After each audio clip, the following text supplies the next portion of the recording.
តែទិញថ្មីអត់ច្រឡំជើង microphone ជើង piano កំពុងតែច្រៀងចម្រៀងនេះកំពុងតែលាងចានរត់មកច្រៀងសិន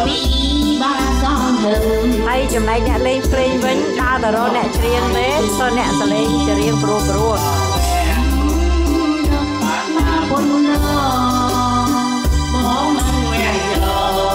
ត្រីនេះចាំរាំ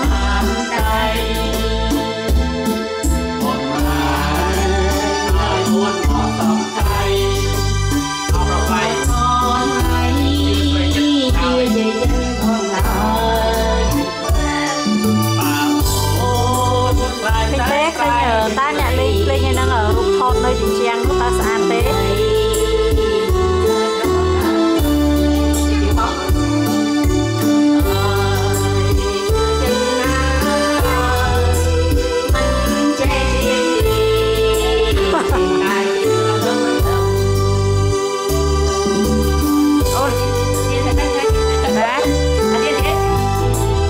ពិបាកច្រៀងណា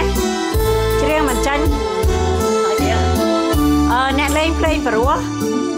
អ្នកលេងភ្លេងព្រោះណាប៉ុន្តែអ្នកច្រៀងវិញអត់ទៅអត់កើត